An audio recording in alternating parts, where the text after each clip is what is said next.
All right. Good morning, everyone. My name is Chris. I'm one of the staff members here. JJ, our lead pastor, is actually down in Honduras with that team that we talked about earlier today. Today we are wrapping up the content portion of a series that we've been calling How to Neighbor. Okay, this is the fourth week. So over these past 4 weeks, we've been talking, just really having more of a conversation about what it looks like to be a good neighbor. And so today we're going to kind of wrap that all up. I'm going to introduce my guests in just a minute. And we're going to talk to them specifically about how to empower the poor, how to be a friend to the poor. But before we do that, I want to start out with just a little introduction, because over these past 4 weeks, JJ's been walking us through the story of the Good Samaritan. Now, if you're completely new to church, you probably have even heard at least the term the Good Samaritan, and maybe you're familiar with this story. But the story basically lays out like this. Jesus engages in a conversation with a young man who's a lawyer, and we kind of think that the lawyer was trying to catch Jesus, kind of trick him into saying something that maybe went against the law. And so he engages Jesus in this conversation, and they begin to talk about what faith looks like. And then Jesus kind of turns the corner and he says, the guy asks a question, he says, "Who is my neighbor?" And Jesus answers by telling a story. And that's where the Good Samaritan comes from. And the story goes like this. There's a guy who gets robbed and beaten, and he's laying on the side of the road. And if someone doesn't come along and take care of him, he's never leaving there. That's going to be the end of him. But so some people come along. First, a priest comes along, and he sees the guy on the side of the road, and he makes a detour, goes to the other side of the road, and just passes him by. Now, this is a guy who worked in the temple. The guy that you would think, if anyone's going to reach out to this guy, it's going to be him. But he makes a detour and goes around. And then next, another guy comes, a Levite, who also worked around the temple. He wasn't the priest, but he worked around the temple. Same thing, detour, goes around, ignores the guy. And then the final guy is the guy who shows up, who is not even the same race as this guy who's gotten beat up. He's not the same religion. I mean, they have some similar beliefs, but the Jews really looked down on these Samaritans. And it's the Samaritan who comes along and realizes if someone doesn't help, this guy is done. And so he picks him up, carries him to the next town, puts him in an inn. He doesn't go to the local ER and just dump him out and leave him there. He goes to the inn, he stays with him, and he takes care of him. I mean, he nurses the guy, takes care of him, then gives some money to the innkeeper and says, "I'll be back to check on him. I'll be back." And this kind of, the crowd who was listening to Jesus tell this story are probably in awe at this point, wondering what in the world, a Samaritan wouldn't do that. What is this story about? And here's how Jesus finishes the story. We're going to look at 2 verses.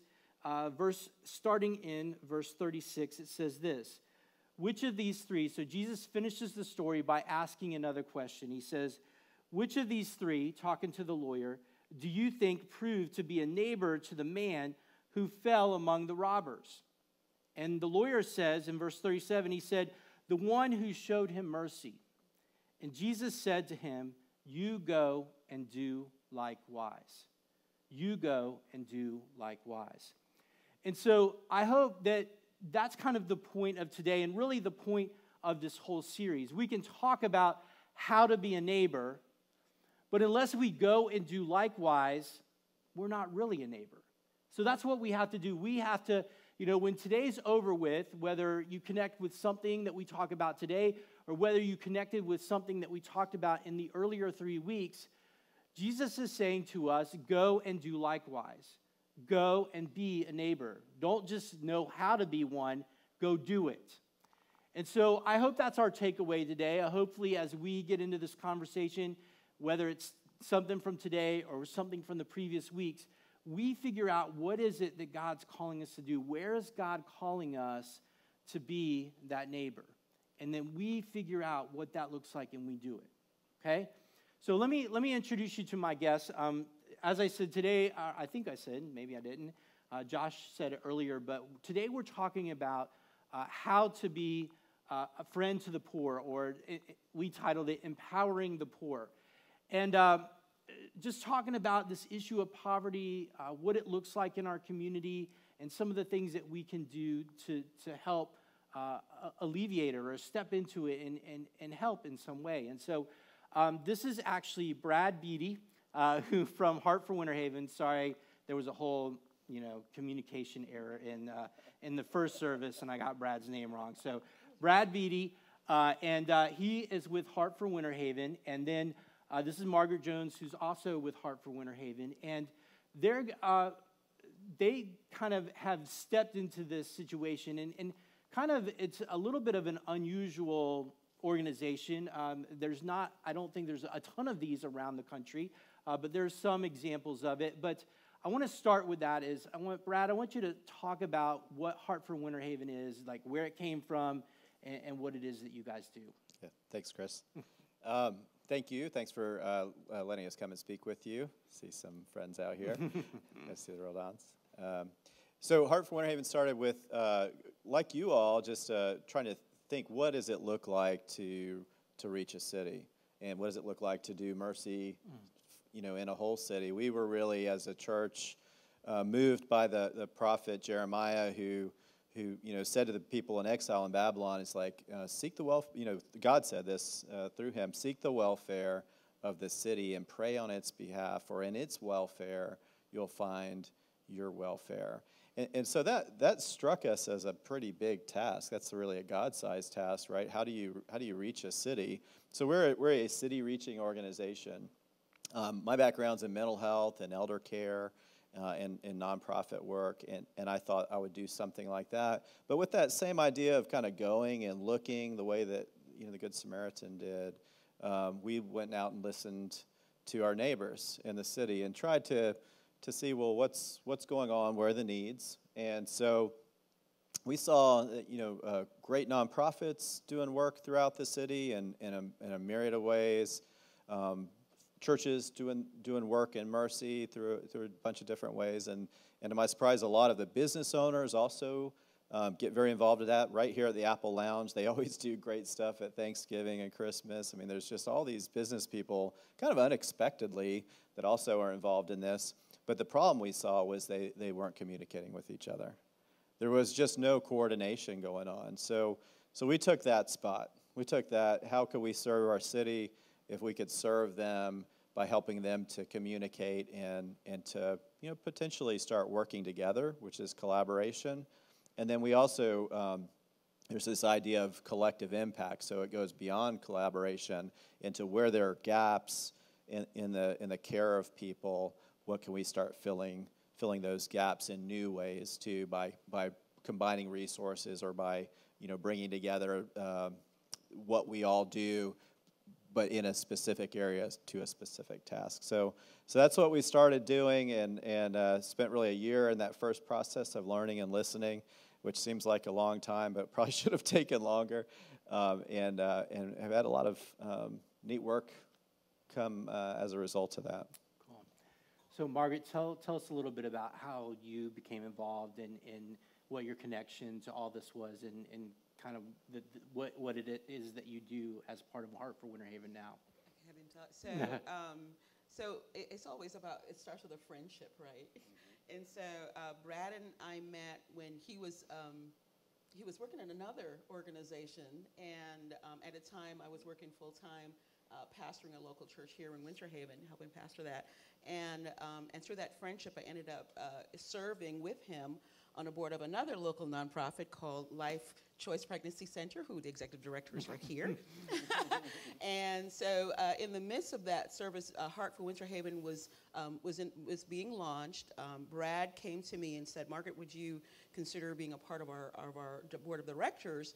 And when I heard about Heart for Winter Haven, it reminded me of another ministry that I was very familiar with in New York City called Hope for New York, who was another city-reaching ministry that was birthed out of, if you've heard of Tim Keller, Redeemer Presbyterian in New York City, and it was the same idea of how can we move the church out to doing the work, bring the gospel to bear into the marketplace, wherever the marketplace you find yourself, whether you're a fashion designer or whether you are a business person or whether wherever you are, how do you move the gospel, whether it's to serve in a nonprofit, but knowing that God has called us to be gospel movers into the city. And so when I heard about what Hartford, I was like, okay, this is like a no-brainer. Okay, God, you already set me up for this. And so I came on board as board of directors. I ended up, Brad was kind of hands-on. He was the chief cook and bottle washer.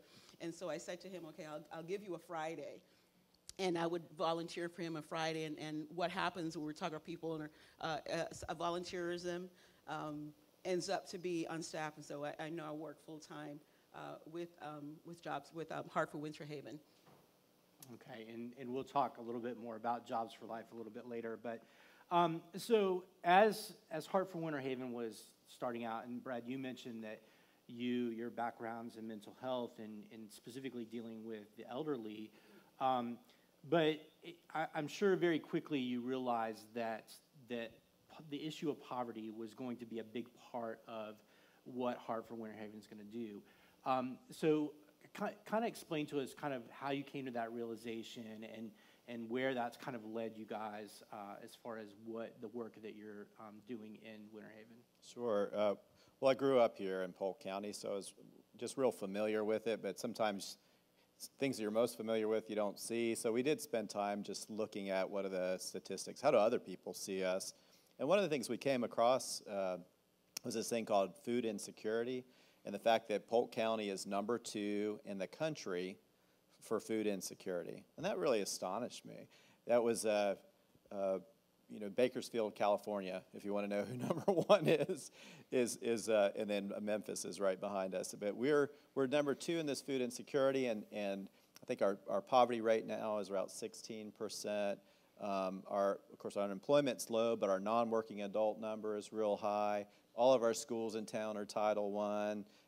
And then we follow some of the federal guidelines.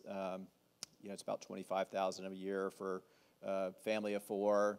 Anything below that is poverty. And then the wage that you need to be able to live in a 2-bedroom, 2-bath apartment with your family, that's around $16, $17 an hour, 40 hours a week. People have to be brought in. So we saw, and we're way below that in the average wage. So we saw that was a big, kind of a big, hairy problem, they call it. And then in talking with the people up at the Food Research Action Council who did this food insecurity thing, we learned that it would take about $56 million extra dollars a year to just fight this with money. So if we were going to be able to provide the missed meals that people are missing, the healthy meals, we'd need another $56 million. And so that seemed an almost insurmountable kind of a thing. So it started informing us, well, what's at the root of this? That's not sustainable, and we want something to be sustainable. So it got us to dive a little deeper into that. And the book you've got up here helped us to define that. I'd read that early on. That talks about poverty in terms of the root of it being in broken relationships. And so we really, that really helped explain a lot of things. And it has, I think we have a slide. Yeah, we have a graphic that shows those broken relationships that you're talking about. So when helping hurts was really a byproduct of really kind of ministry, where is actually a researcher that went to look and see what exactly is the root cause of poverty. Someone walks into our food banks that we have, and really even though the symptom is they don't have food on the table, there is an underlying cause. And so when helping hurts, and what we believe is really that the Lord told us in Genesis chapter 3, because of the fall, we have fell into broken relationships. And the root cause of poverty is really because of 4 broken relationships. A broken relationship with God, our broken relationship with others, our broken relationship with self, and our broken relationship with world and work. And when those relationships are broken, those cause real poverty. We know that, that Jesus says in Matthew chapter 5, blessed are the poor in spirit, for they shall know God. We are all broken. We have all experienced brokenness. We're all walking in brokenness. And so when we are called to minister to what we call the poor, we recognize first that we are poor.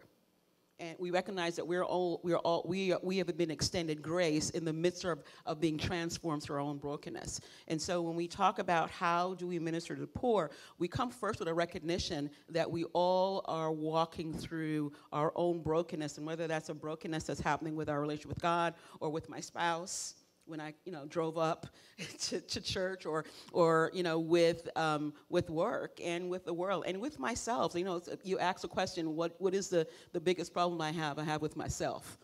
And so when we began to walk through this, it really kind of transformed. I know it transformed my thinking, especially for me. I grew up in Jamaica. I know what it is to just have one shoes to go to school and one shoes to go to church.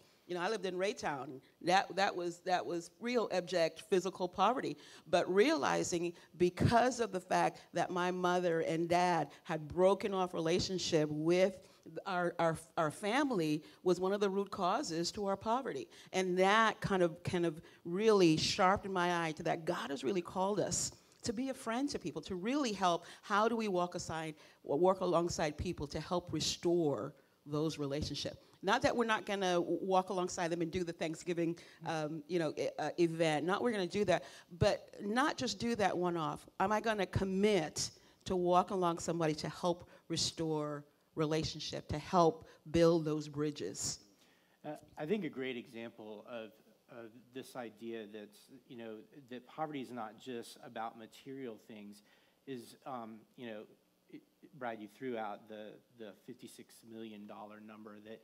Even if we had the $56 million, that's not going to solve the problem. I mean, we could distribute all that, and there would still be the issue. So, but I think that this whole idea of food insecurity kind of plays into what we're talking about with the broken relationships, because ultimately, at the end of the day, food insecurity, the way this research organization defined it is, it's a self-report thing. It's asking people, was it any time in the last year, is that the question? Any time in the last year, have you felt insecure about where your next meal is coming with, or something like that? And so it's self-reporting. I mean, it's not asking them how much they make or any of those things. It's someone's perception of what they're dealing with. And so the isolation and those broken relationships play into that. Yeah, it asks, is there a time during the last year, has there been a time when you did not have the money to access the healthy food that you or your family needed? Mm-hmm. And so we're more than any other place in the country outside of Bakersfield, people reported yes to that. And so it really spoke to just the disconnections that people have, those either, because in all of us, we have people, right? I mean, hopefully all of you do here. I mean, you do now if you're here. We have people, and if we got in that situation, we'd have folks to call, or whatever that means, for the money, for the access, just to come over and have a sandwich, that we'd never feel alone. And that was something that really struck me in going around, that kind of aloneness or that disconnection existed everywhere. It existed between the churches, because I didn't, I'd ask them, it's like, well, you've got this other church on the street. Do y'all know them? Do y'all do things with them? And the answer usually... We're terrible at that. The answer usually no. And I said, well, is there a ministerial alliance? Well, there's two. There's two ministerial alliances, but nobody really goes to them. And then with the nonprofits, they'd be in Eloise at one point. There were 7 of them. In Eloise has 10 streets, and there were 7 of them, and they did not work together. And so on and on and on and on. The only group that sort of did better at this really was the business community, because they understand development.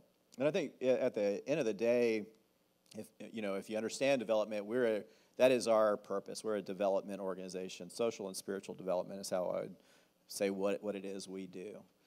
So we we know that if loneliness and disconnection is the problem, then we're going to have to attack this in a different way. Our strategies are going to look different. Our approach is going to have to be different. And so we believe very strongly that relationship is the key for all of these things. So relationships with each other, relationships with the poor, and them having relationships with one another. Is building that social context, building true community is what we're after. I think that's a great segue to what we want to talk about next, is because, up to this point we've kind of talked, theoretically about, what poverty is and so forth.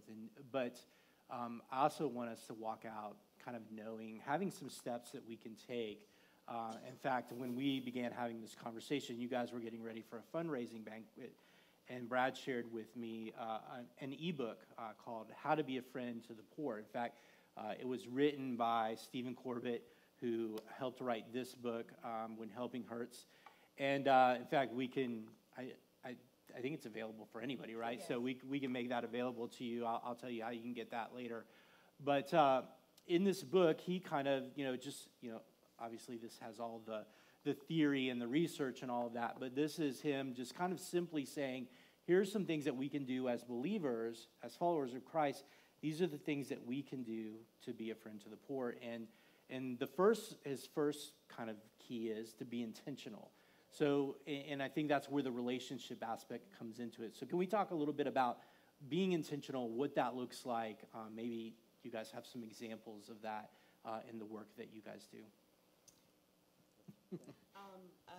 Being intentional means you actually, and I think first thing is you actually see a person. Typically when people walk through our pantry doors or in our churches, and on the outside we make assumption about what we think they need. If the clothes smell, if the face look a certain way, we think we know how to fix them. And the answer about being intentional is saying, no, I'm not going to make an assumption about you or assume what I think you need.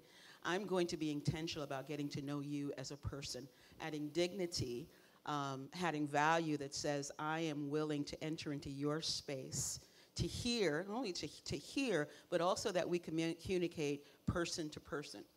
We were talking about in the last service about when Jesus met the woman at the well. And here, in every single way, they should not have been interacting or talking. But what Jesus does, the very first things he says to this woman says, give me some water.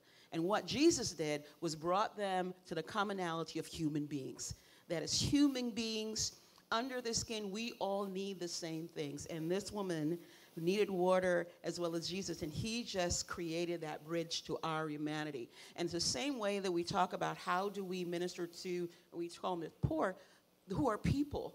The same needs that we have, the need to be loved, the need to be wanted, the need to be cared for, the same need that we have, those that we term the poor have those same needs. And we have to first see them as human beings with a name, that are valued, and that we engage them as such, and that we create that space. So I was saying last time, John Perkins who's the father of reconciliation and community development, says there are 8 principles when it comes to restoration. The first one is relocation. Is that you go to where the person is. That same scripture where you look at the Samaritan, everybody else relocated away. The Good Samaritan relocated near. And that's where we have to first draw near, drawing near to engage a person and see them for who they are, calling them by their name and exchanging our names with them. Yeah, can I add to that too, that can we be intentional too about not seeing a problem, but seeing it as a person? Because if it's a problem, we'll solve it. If it's a person, we'll have to relate to it. And if we can start there, I think that's a real great intentionality. I've got a friend of mine who comes by, because when you open a nonprofit, people come by and say, what do you have, right? Like, what do you have to give? Do y'all give food? Well, no. Do you give, money? Because that's the gold standard, right? If you give gift cards or money. But what we really try to do is offer friendship, because we believe that people are in need of this, that this is a value that we all carry. It's something we all have to offer. And through friendship, we could really develop something where we could be more helpful to that person, but it's only going to be in knowing that. And I think Jesus followed that same model generally. He would ask people what they wanted, didn't assume, and that intentionality for us is really key, because we teach people how to treat us. And unfortunately, as the church, we've taught people that we're a kind of an unpredictable ATM machine. If you come in and you punch in the right code or the right story, right, then you're going to get something, we hope, or they hope. Sometimes you do, sometimes you don't. If you're a woman, you got to have small kids, you got to be out of gas, right, or need a place to stay. Or if you're a man, you better be a veteran, or you're pretty much out of luck. There's not much help if you're not in that situation. So if that's true, if we are teaching people how to treat us, let's teach them a new way. Let's teach them, that first of all, we value you as a person, that you have value, and so to ask for that friendship from them is really different. It's like asking for the asking for water thing. I hadn't thought about that, but I think that's, to me, what the intentional part works. And the last part of what you just said, this idea that sometimes we think that we know the solution, kind of plays into his next point, which, and this is, in my opinion, maybe where the church gets wrong the most, which is in these situations we have to be humble. That we don't necessarily have the solution. We might think we can fix the problem, but at the end of the day, God and Jesus, they're the ones that are going to fix this. So, we're called to be a friend. So, what does be humble look like in these situations? I think when we're saying being humble, we are not responsible for their choices. The same way that God was not responsible for our choice in the garden or any choices that we make to sin. But what he does offer us is grace. And when we see people and recognize the fact that the same grace that was extended to us in Jesus Christ is the same grace that we can extend to others. When I realize that I am not, a better sinner or a more righteous, and recognize that the same cross of Christ that saved me is the same cross that saved you. And there is no, and we say this continually, there is no little I or big you. We are all saved by grace. And we have come into grace, and we're extending the same grace that God extended to us. Right.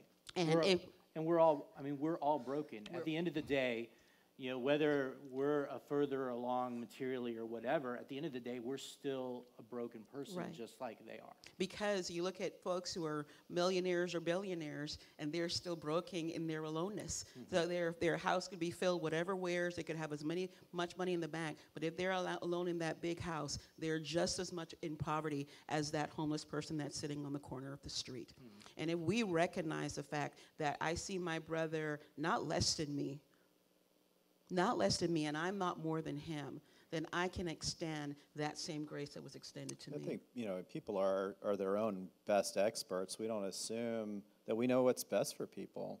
And they've tried a lot of things. People are pretty ingenious, and if you've ever been in that position to be able to survive, it's pretty incredible how they make the dollars, spread out, how they navigate the system. I mean, it's pretty complicated. There's a poverty simulation that Polk County puts on, the Polk Vision folks, and if you ever get a chance to participate in that, it's pretty revealing, because they put you in these really realistic scenarios, and you see you have to be pretty savvy to do that. So I think that's part of that humility too, that people do try things. They are trying to do things that are good for themselves, but they just don't know. But I think also maybe we don't know. So listening and learning from them and having a more egalitarian kind of view of people, I think is real critical. We had a young man who's currently in our Jobs to Life class. We're going to go to that in a minute, and he's 21 years old, and he's in a situation where he was abandoned. He and his sisters were abandoned by their parents, and his mom doesn't know where their dad is, by their mom, and left in a trailer with no light, no gas. And this young man is brilliant. It's like we found Mozart showed up at our door and is living in a dungeon. And as he's been coming, and what we emphasize is the idea of trust. This idea of you're part of a family, not only a family where God loves you, but a family in Winter Haven that cares about you. And after coming to us, this is now we're in our 5th or 6th weeks. He got the courage enough to walk into my office and say, Miss Margaret, can I talk to you? And this is a young man that was not looking for a handout. In fact, he said, I am so ashamed, and begins to unpack his story. And all I did was listen. And that, more than anything, is what this kid needed. And here's the wonder thing, I think, for us. That's why I love Heart for Winter Haven, because we are committed to the gospel of Christ, that is he that does transformation. He brings people together. And as he comes in and we're sharing, I'm hearing God begins to bring the executive director of one ministry comes in at the same time. Our James Arnold, who mentors, he comes in at the same time. And God brings to bear these people who come right in, just coincidentally, and we know if you walk Christ, there's no such coincidence. Literally what happened within those 2-3 hours, there were 7 different people, either physically or on the phone, who God used to bring to bear in this young man's situation. He called me on Tuesday and said, Miss Margaret, I have to say thank you. I never imagined there were people like you guys here in this city. Right. And there are a lot. And they are a lot. Yeah. So we talked about be intentional, be humble, and I think really the last one is probably the most powerful. In fact, we it's be empowering. We tentatively, when we planned all this, we called it Empower the Poor. But I want to specifically talk about what it is. One of the things that you guys do to empower the poor, which is Jobs for Life. I think ever since I learned about it, I guess 2 or 3 years ago, to me, it's something that really speaks to this, because it is intentional. It helps build those relationships.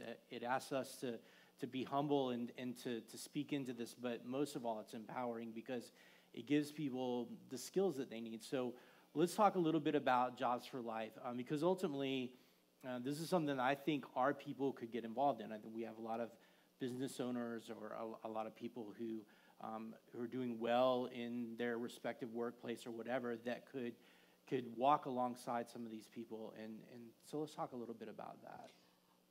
So kind of a big picture, Jobs for Life actually started with a pastor and a business owner, who the pastor needed to have his church paved. And this business owner was a contractor, was a paver.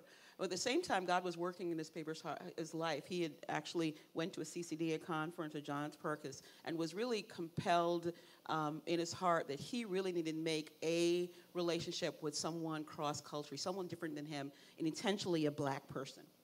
And so while God was working and praying for him, here this opportunity came up where he met this pastor who needed to have work to be done.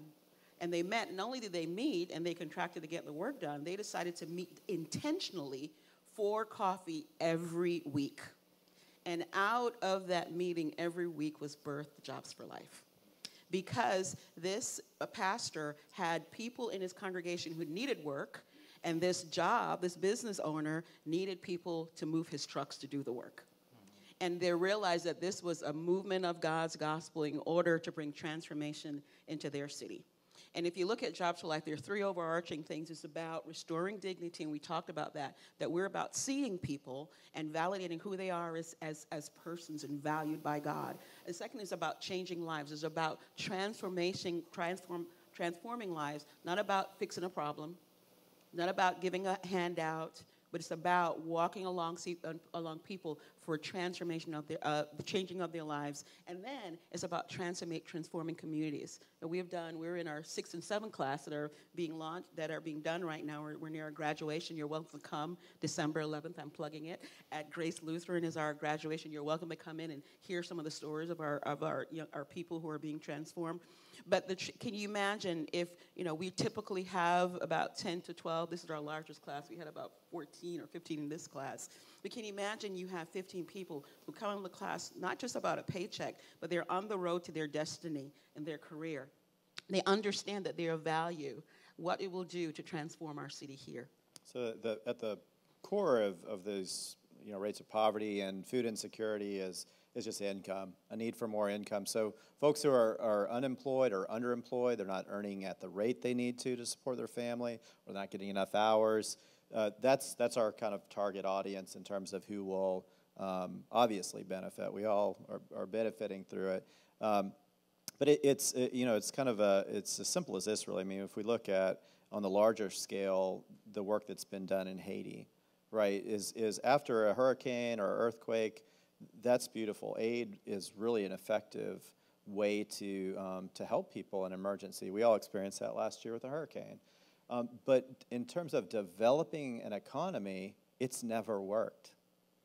And the same is true for us then, we think individually, is that our approach to just providing aid to people, if it's not building relationship and leading towards development in their lives or growth in their lives, then we're kind of missing the mark.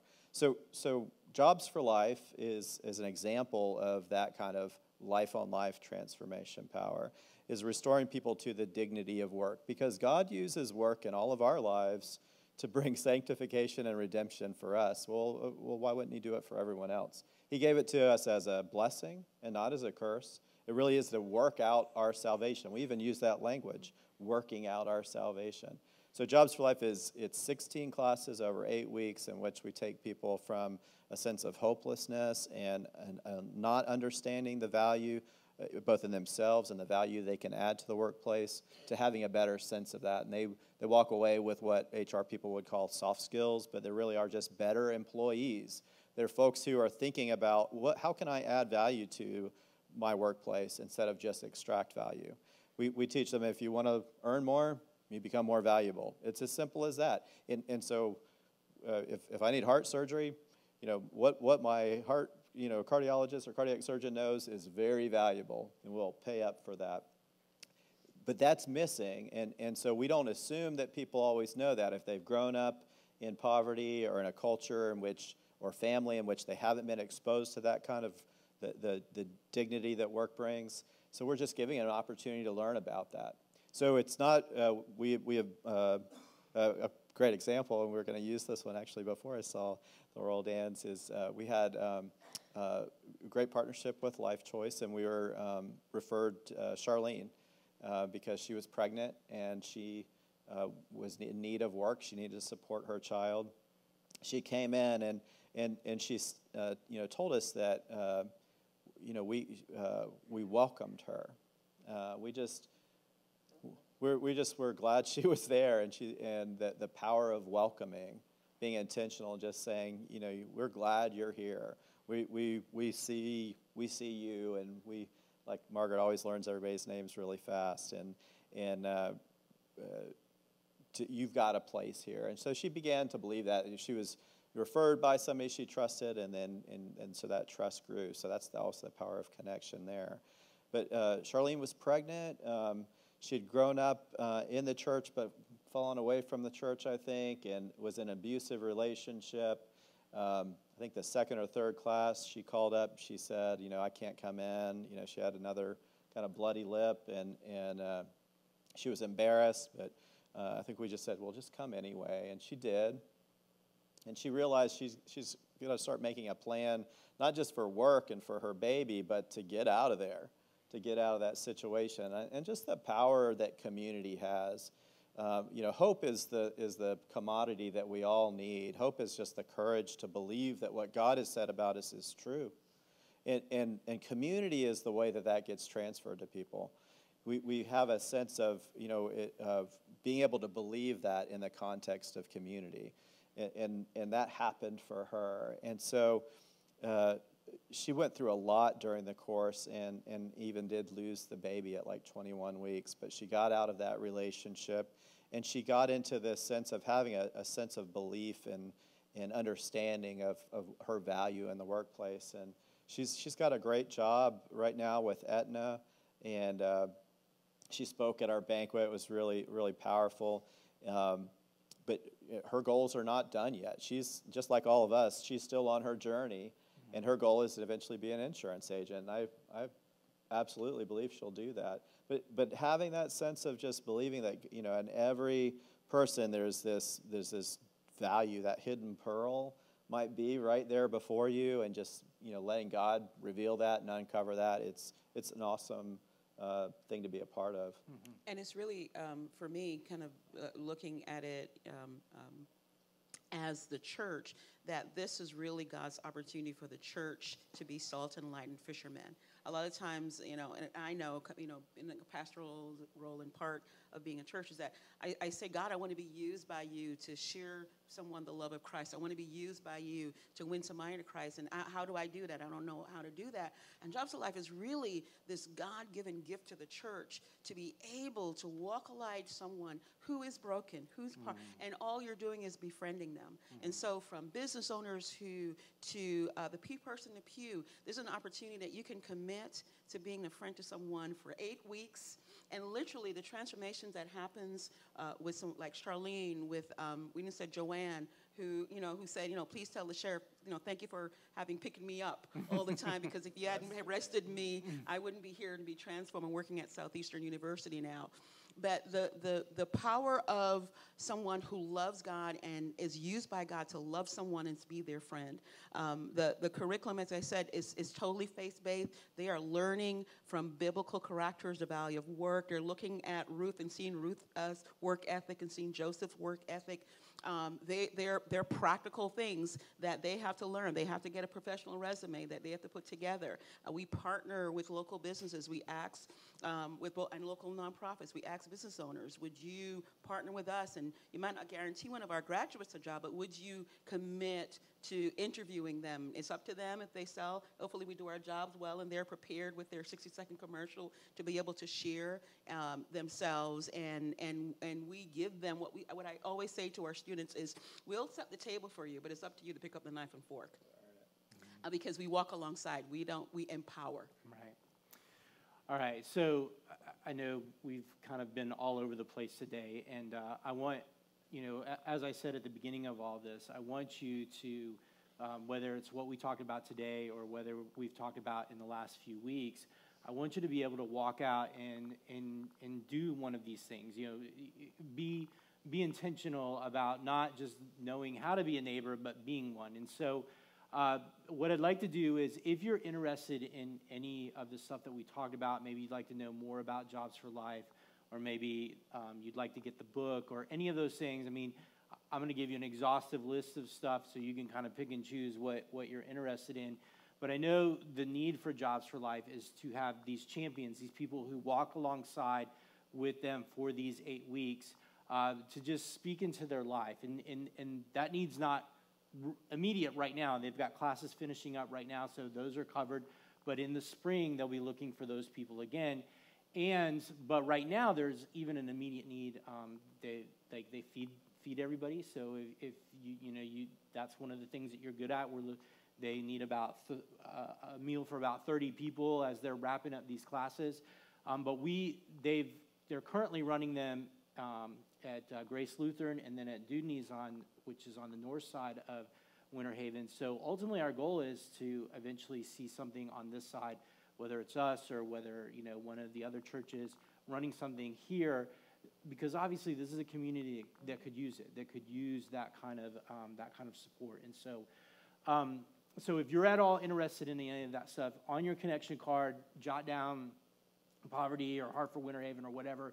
I'll send you an email this week that has some of these things, some of these resources, contact info for Brad and Margaret, so that you can touch base with them, or you can get with me later on, and we can talk about what these kinds of things are, because I want to continue this conversation with them, and hopefully you want to do so as well. So I appreciate you guys being here. We're gonna stand up here. I'm gonna pray for them.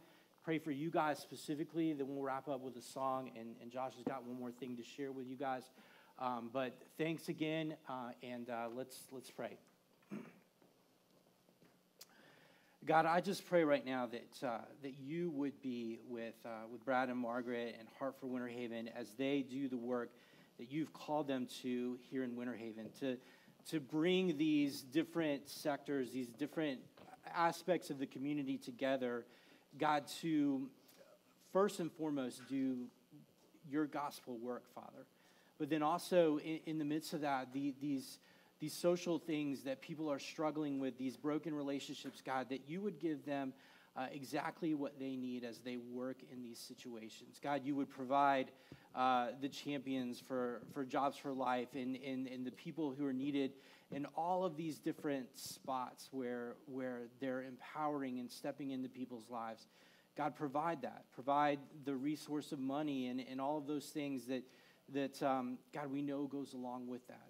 I pray now specifically for us too, as God, we seek to follow you. God, help us to see not just how to neighbor, but what to do to be a neighbor. Help us to be a neighbor, whether it's in this situation or some other situation that we've seen over these past few weeks, or maybe just something that we see in our neighborhood where we can step out, where we can do what you've called us to do, that we can be the Samaritan in that situation, God. Help us to do that. God, we love you. We thank you. We pray it in Christ's name.